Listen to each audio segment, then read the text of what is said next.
Bonjour tout le monde, bienvenue dans cette nouvelle vidéo. J'ai décidé de sortir une série de vidéos qui concerne les différents types d'opérations pour les marchands de biens. Marchands de biens débutants, confirmés. Donc on va commencer par la première, qui n'est pas tout à fait la première, je vous dirai ensuite pourquoi. Elle concerne le détachement de terrain. Donc une opération dans le principe qui paraît assez simple. Je vous détaille tout ça juste après le court jingle. Allez, à tout de suite.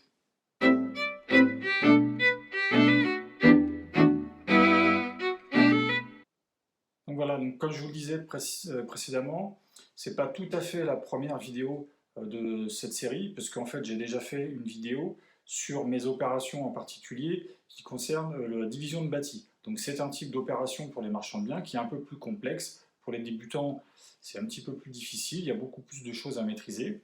Donc moi j'ai commencé par ça, hein, c'est comme ça. Donc on va dire que celle-ci c'était la première de la série. Et là, je vais continuer donc avec la deuxième, qui est donc le détachement de terrain. Donc le détachement de terrain, c'est une opération qui est assez simple, que les débutants ont l'habitude de faire pour commencer, puisque c'est plutôt bien, ça permet de faire une marge, on ne prend pas trop de risques, et surtout on n'a pas grand-chose à faire.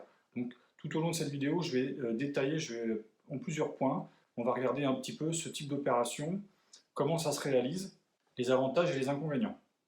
Donc déjà, pour commencer, je ne vais pas rentrer dans le détail de la recherche des opérations, comment trouver ce type d'opération. J'ai déjà fait une vidéo consacrée à la recherche de biens sur Internet, quand on n'a pas forcément de réseau et qu'on n'a pas l'agent co qui vous appelle, qui vous dit tiens, j'ai une super affaire pour toi, je te la mets de côté. Voilà, quand il faut se démerder par soi-même, j'ai fait une vidéo consacrée à ça, je vous invite à aller la voir après celle-ci par exemple. Par contre, ce qu'il faut savoir, c'est qu'il faut adapter le bien qu'on va vendre à notre secteur.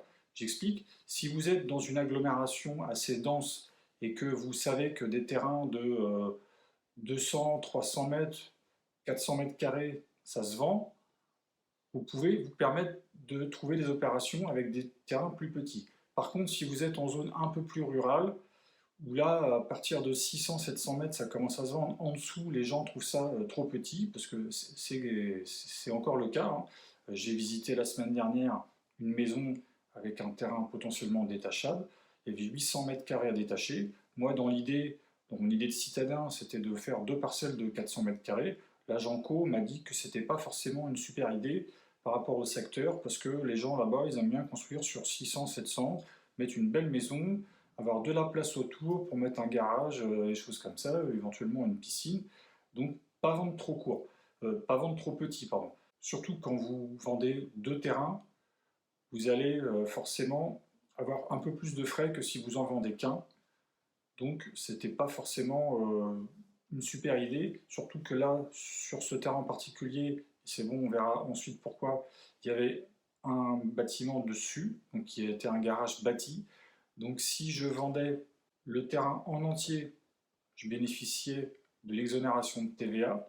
On va revenir sur les questions de TVA ensuite. Vous allez voir, je vais faire un chapitre dédié sur la TVA. Par contre, si je le coupais en deux, j'avais l'exonération de TVA sur une partie et de la TVA sur l'autre. Donc finalement, le petit gain de vendre des terrains plus petits était bouffé par la TVA. Donc sur cette opération, il était préférable de vendre un seul terrain. Sachant que de toute façon, je n'ai pas donné suite parce que c'était pas intéressant au niveau des maisons qu'il y avait à détacher dessus. Donc la première chose à savoir, c'est d'adapter sa recherche à son secteur et de ne pas vendre des terrains trop petits là où les gens cherchent des terrains plus grands. Et inversement, c'est pas la peine de vendre des terrains de 800 mètres carrés en ville parce que vous allez avoir un mec qui va le racheter, qui va le couper en deux, voire en trois. Donc adaptez bien votre recherche à votre secteur. Premier point. Ensuite, quand vous avez trouvé votre terrain, il faut regarder une chose qui est importante, c'est qu'il faut mettre le nez dedans. C'est pas très agréable, mais c'est comme ça, c'est le PLU. Donc le PLU, il va vous imposer certaines choses. Notamment, il va vous imposer un accès. Donc quand on parle d'accès, c'est l'accès au terrain. Donc c'est le portail, c'est soit le trou que vous allez devoir faire dans un mur ou dans une haie pour pouvoir accéder au terrain. Donc certaines communes imposent en général moins de 4 mètres, c'est rare. Donc vous avez 4 mètres, vous avez 4 mètres 5 mètres, 50, 5, 6, ça dépend. Suivant les communes, il faut regarder ça.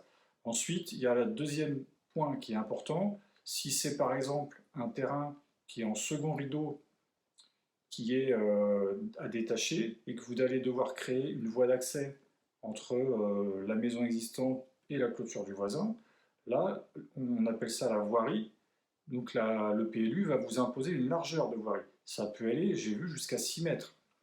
Donc pareil, vous prenez le plan de cadastre, vous dessinez votre terrain que vous voulez détacher dessus, vous regardez la distance qu'il y a entre le bâtiment existant et le mur. Si vous n'avez pas la possibilité de faire votre voirie, c'est pas la peine d'y aller, sachant que la voirie ne peut pas passer à 10 cm évidemment du bâtiment existant. Il y a un décalage minimum à avoir, tout est marqué dans le PLU, c'est à vous de voir ça. Donc si vous n'avez pas la possibilité de faire l'accès ou la voirie, c'est pas la peine de donner suite. Donc admettons que pour l'instant ça colle, au niveau du PLU, vous arrivez à gérer les contraintes qui sont demandées. Donc la prochaine étape, c'est de faire une demande de certificat d'urbanisme opérationnel. Donc là, c'est pour que la mairie valide le fait que votre opération est réalisable. Attention, ce n'est pas une autorisation de faire l'opération, c'est une information sur le fait que c'est réalisable. Donc eux, de ce côté-là, ils vont regarder justement, ils vont revérifier ce que vous avez déjà regardé, donc l'accès, ils vont regarder la voirie, s'il y a la place, ils vont regarder s'il y a les réseaux qui passent devant, ils vont consulter les gestionnaires des réseaux pour savoir si votre terrain, il est possible de le viabiliser ou pas, en termes de tout à l'égout, Enedis, l'eau et compagnie. Ils vont vérifier tout ça, ils vont les consulter. C'est pour ça que une demande de certificat d'urbanisme, ça prend 2 mois, c'est un peu plus long qu'une DP. Donc 2 mois d'instruction. Donc ça, vous pouvez le faire tout de suite après la visite, hein. Il n'y a pas de problème, vous n'êtes pas obligé de signer un compromis tout de suite. Même si vous ne faites pas l'opération, ça ne coûte rien de faire un CU. C'est assez simple à faire, pas besoin de payer quelqu'un pour le faire, c'est un CERFA à remplir. Vous ajoutez à ce CERFA un plan du cadastre, vous dessinez dessus avec une règle et un stylo l'accès, la voirie, vous matérialisez votre terrain. Voilà, c'est assez simple, je vous dis, tout le monde peut le faire. Par contre, vous n'êtes pas obligé d'attendre la fin de l'instruction du CU pour faire votre proposition au vendeur. Hein. Attention, hein, c'est pas ce que je suis en train de dire. Hein. Vous pouvez très bien signer votre compromis en même temps que vous déposez votre CU. Dans le compromis, de toute façon, vous mettez les conditions suspensives nécessaires, à savoir justement le CU validé, et vous rajoutez la déclaration préalable validée et purgée de tout recours. Voilà, ça c'est une obligation et vous pouvez passer à l'étape d'après. Donc là, pour cette vidéo, on va partir du principe que c'est une opération assez simple. Vous avez vraiment la maison d'un côté, vous pouvez détacher le terrain, soit il est sur le côté, soit il est derrière par la voirie d'accès, bref. Donc vous faites une déclaration préalable, en fait, pour demander la validation de votre opération. Donc quand je vous disais au début que c'était une opération qui est assez simple, c'est qu'en fait, vous ne la faites pas vous-même, la DP. Vous passez par un géomètre, c'est lui qui va faire tous les documents, il va venir, il va faire son mesurage, il va faire son plan de masse, il va tout déposer à la mairie, vous n'avez plus qu'à attendre.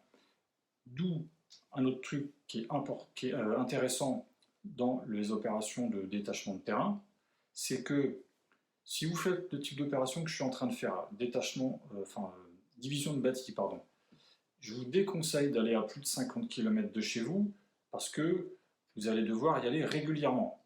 Il faut suivre les travaux, il faut se déplacer.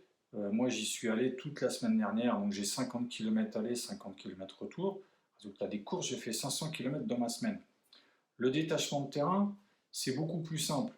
Vous allez y aller une fois pour visiter quand vous allez trouver l'opération. Donc vous faites la visite avec la Genco. Éventuellement, une contre-visite, si vous avez omis de vérifier des trucs la première fois. D'où l'intérêt d'être bien précis, bien tout regarder quand vous faites la première visite. Ça vous évitera d'y retourner juste pour faire une contre-visite. Et vous y retournerez une fois que vous aurez trouvé votre géomètre qui va venir sur place pour lui expliquer ce que vous voulez. Et puis c'est tout. Donc ça vous permet éventuellement d'élargir votre kilométrage de recherche. Voilà. Franchement, même si vous êtes à 80-90 km de chez vous, si vous devez y aller que 2 fois, c'est pas très grave, vous ferez toujours moins de kilomètres que moi j'en ai fait dans la semaine dernière. Donc c'est toujours intéressant. Voilà, donc en fait, ça fait un deuxième point positif avec le fait que ce soit une opération assez simple où vous ne faites pas grand-chose et il y a peu d'intervenants, c'est que vous pouvez élargir votre champ de recherche et avoir plus de facilité éventuellement à trouver. Donc maintenant, on va aborder un autre thème assez tendu sur les opérations de division de terrain, c'est la TVA. Là, à l'heure où je vous parle, il se passe des choses, il y a du changement dans l'air. Donc avant, il y avait trois possibilités en termes de TVA. Il y avait l'exonération de TVA. Si vous vendiez un terrain avec un bâti déjà dessus, un garage, une dépendance, quelque chose qui n'est pas voué à la destruction, si c'est un hangar en tôle au milieu du jardin qui sera viré pour construire, ou une ruine qui sera obligée d'être démolie, là ça passera pas forcément. Donc là vous étiez exonéré de TVA pour ce type d'opération. Vous aviez la TVA sur marge si vous arriviez à vous mettre d'accord avec le vendeur pour détacher le terrain avant la signature définitive chez le notaire. Voilà, donc il faut tomber sur un vendeur compréhensif qui accepte d'avoir des délais un peu plus longs, qui accepte de éventuellement payer une TVA sur des impôts pardon, sur la plus-value. Enfin, voilà, c'est un peu compliqué quand même de se mettre d'accord avec un vendeur pour le détacher avant, ou sinon vous aviez la TVA intégrale si vous ne faisiez pas le détachement avant et que vous faisiez le détachement après. C'est-à-dire que vous achetez un lot, vous revendez de l'eau, là c'est TVA intégrale sur le terrain.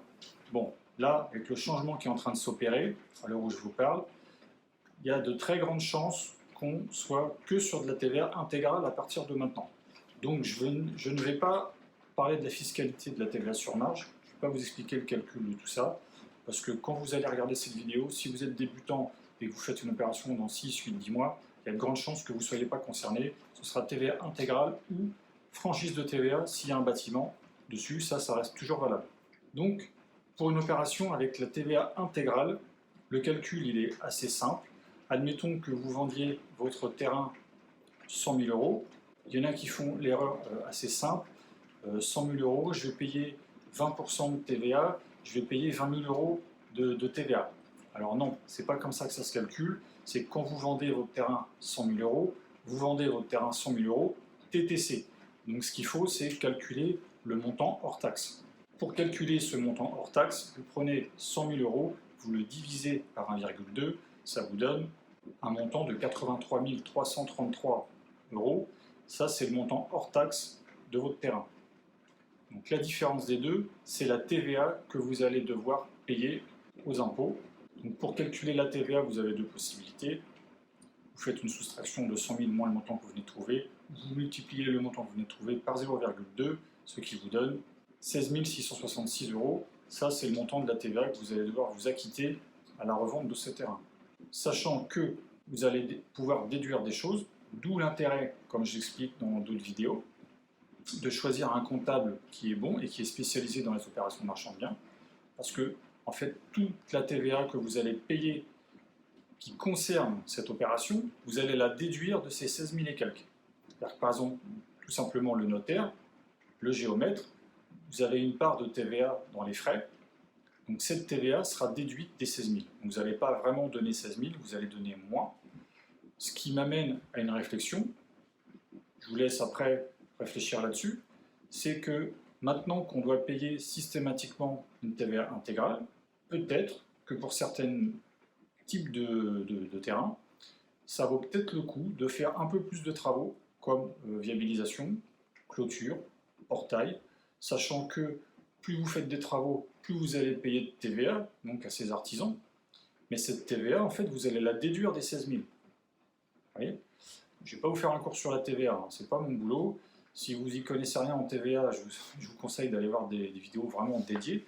Mais en gros, si vous faites des travaux, vous allez les payer hors taxe. En gros, vous les paierez que hors taxe. Donc vous économiserez soit 10, soit 20%, suivant la TVA qui est appliquée dessus. Donc votre comptable, vu qu'il est bon, vous l'avez bien choisi, il va pouvoir tout déduire et vous allez donner moins de TVA aux impôts. Et comme vous avez fait des travaux comme la clôture ou la viabilisation, vous allez pouvoir le vendre plus cher votre terrain. Donc là, c'est pour ça que je vous dis, c'est à vous de voir au cas par cas si c'est vraiment intéressant de faire ces travaux ou pas. c'est une possibilité maintenant qui s'offre à nous de faire des choses ou de les faire éventuellement dans la maison qui est à vendre à côté, hein, à côté du terrain à bâtir. Peut-être qu'en faisant des travaux dedans, ça peut se déduire sur la TVA du terrain. Ça, je ne suis pas sûr, c'est justement votre excellent expert comptable qui vous le dira. Mais c'est une possibilité aussi. Ça permettra de vendre la maison également plus cher. Donc il va falloir, de toute façon, se faire une raison, TVA intégrale, il va falloir trouver des parades. Hein. Donc soit faire des travaux, acheter moins cher, vendre plus cher, ça c'est à vous de voir. Si à la suite de cette vidéo, vous avez envie que je vous parle d'un autre type d'opération, dites-le moi dans les commentaires et je ferai, en fonction de votre demande, une vidéo la plus complète possible sur les autres types d'opérations. Voilà, donc j'espère que cette vidéo vous a plu. Si c'est le cas, n'hésitez pas à vous abonner, ça vous donnera la possibilité plus facilement de savoir quand j'ai sorti une vidéo et de pouvoir suivre également mes opérations en cours.